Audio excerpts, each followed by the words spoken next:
bawat gabi, may dinudukot. At sa bawat umaga, may nawawala. At sa mga natitira, iisa ang tanong, hanggang kailan ba kami mananahimik?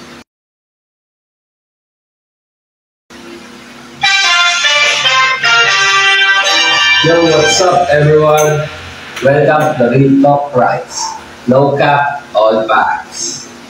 Dito, bibigit-handed habang pag-uusapan natin ang mga real-life issue sa karapatang tao through the lens of literature. Ako nga pala si Patrick, and today we're diving into one of the most powerful novels na tumatak sa puso ng mga Pilipino noong dekada 70s by Joel Happy Bautista. Alright, people, let's keep it real.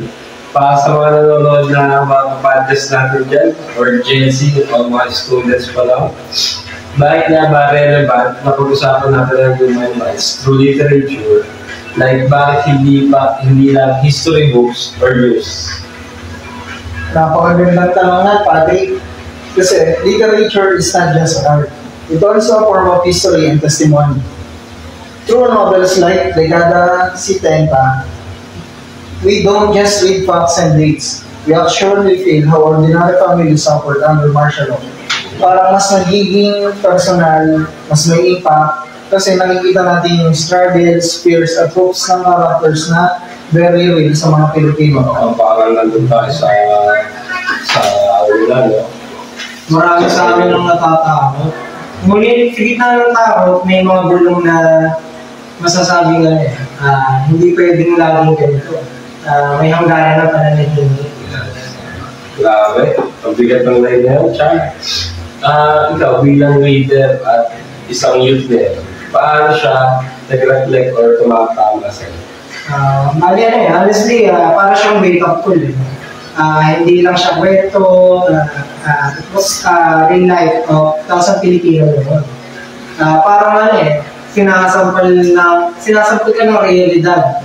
Kapag tahimik ka, lalo lalaki yung cycle of violence. Kaya for me, parang sinasabi na yung pag tahimik tayo, wala nang nagiging consent means, silent na silent means consent.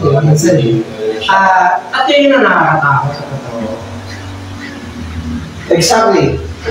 Silent and big complicity. Kaya sa Dekada 70, through Amanda's Bartolome's journey, pinakita ni Joel Happy Bautista na kahit isang mama originally tahimik lang, eventually nare-realize na kailangan niyang magsalita at tumahan. It's a proof na kahit sino, kahit ordinaryong tao, person, or pwede maging part ng isang resistance. So, ano siya, parang lesson din siya sa atin yan na kahit student or youth, may role tayo. Yes, Patrick. Kasi human rights issues are not just adult concerns. The youth have always been part of movements. No cap, from martial law to present day, kabataan yung isa sa mga pinakabukal. And literature like Dekada 70 remind us na hindi pwedeng palampasin lang. We have to speak up and remember. Kung natatanda niyo yung sikat na linya ni Jose Rizal, nakabataan ng pag-asa ng bayan. Kaya feeling ko nagre-recruit. Bakit yung mga lumabas ngayon, katulad sa balita, guys, yung mga kabataan sa rally? Di ba karamihan doon, estudyante? Kasi yun nga, katulad nga, ang target natin ng mga manonood dito sa podcast natin, mga estudyante. Kasi mas may hindi na may alam sila sa mga nangyayari. Kami, mas active yung mga estudyante. Diba ngayon, no? Mas active sila kaysa sa mga... Kasi nakakagta na rin yung mga generation din. Mas madami na talaga yung mga kabataan.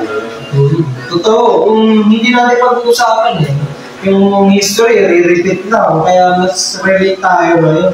Hanggang ngayon, mas relate tayo. Kasi kaya tama-tama na ito mga sinabi nyo. Kaya para sa mga nanonood, kung may takeaway dito, it's this. Political is not just words, it's a mirror, a warning, and a call to action. And that's Real Talk. Yo guys!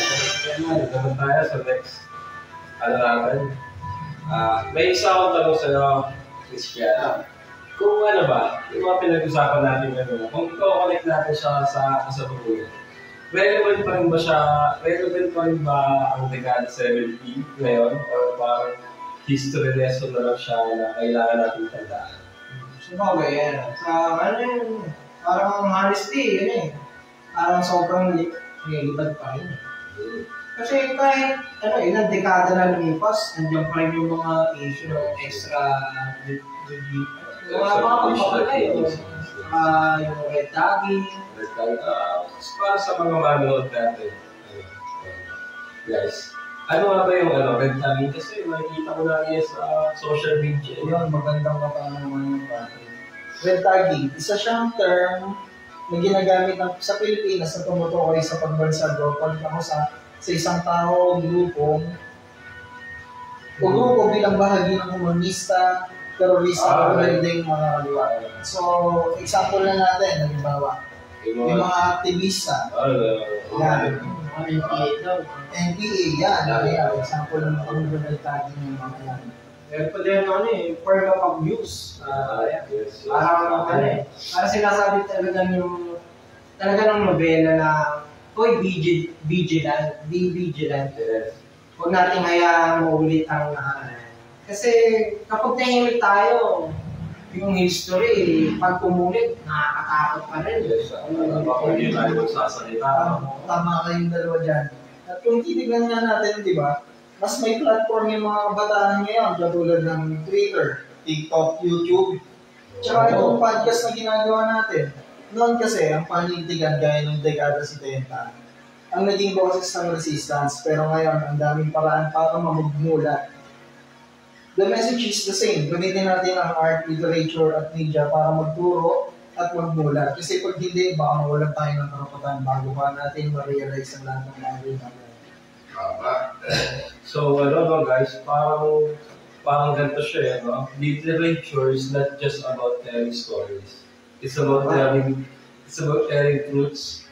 Parang siyang warning at the same time, inspiration, di ba? No cap, all facts.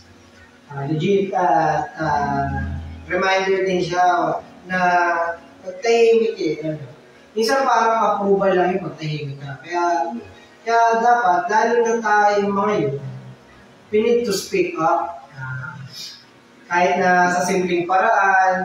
Hindi tayo parang tayo magpapalabas ng mga parang magpapalabas ng balita para kumano itong balita. Katulad na katulad mo kabataan na nag-rally. Parang maging boses ng bawat. Halos mga kabataan na nag-speak up para sa mga. Exactly. Sangayon ako sa inyong dalawa dyan. Kasi lalo dun sa sinabi mo siya na silence minsan parang approval. Kasi may meron tayong sabi-sabi na silence means yes.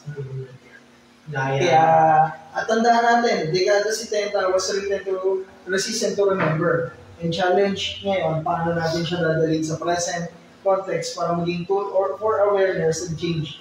Hindi ito luma, hindi ito lipas. Kasi ang laban para sa karapatan, ongoing pa rin. Yo, boom! And that's the real stop right there. No cap, all facts. Yeah. Yun, nagbabalik ang Real Talk Rights. So, before we wrap up, ano pang gusto nyo iwan mensahe sa mga listeners natin ngayon? Ito, simple lang. Literature is a call to action. Sana huwag natin kalimutan ang mga aral ng nakaraan at ipagpatuloy natin yung paglaban ng karapatang bantaan. Dagdag ko lang yung ang panitikan na hindi ng salita. Ito ay parang panawagan isang paalala na ang karapatang pagtao ay dapat laging ipaglaban. Papaalala sa lagi sa mga tao, no? Yun, maraming salamat, Nicole at Christian, at syempre sa lahat ng ating mga viewers. Ako si Patrick, at ito, Real Talk Rights. No cap, all facts. Grabe, solid ang discussion natin today. Ang dami natin patutunan mula sa dekada 70s na ang political ay hindi na kwento, kundi isa siya ang boses ng bayan. Tama, reminder lang siya ng yung silent means, pag tahimik ka, parang equal lang siya sa violence. Kaya kailangan natin magsalita, kumilos, at ipaglaban yung tama. Tayo. Sangayon ako sa sinabi mo, Chan, na ang silence ay nag-equal sa violence. Kasi nga, kung natatandaan natin yung sikat natin sabi-sabi, silence means yes. And always remember, literature is resistance and human rights are non-negotiable. Yes, tama lahat ng mga sinabi niyo, ha? Kaya mga kapodcast, let's keep the,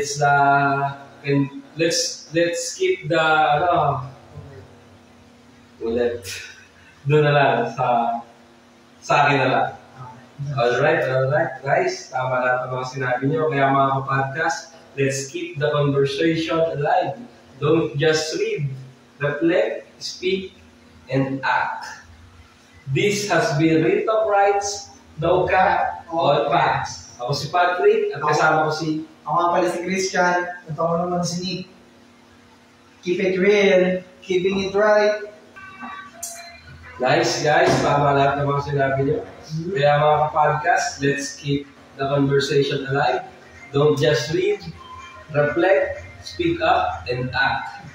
This has been the Real Talk Rights, No Cap, All Facts. Ako si Patrick. Ako nga pala si Christian. At ako naman si Nicole. Keep it real. Keep it right. Till next time.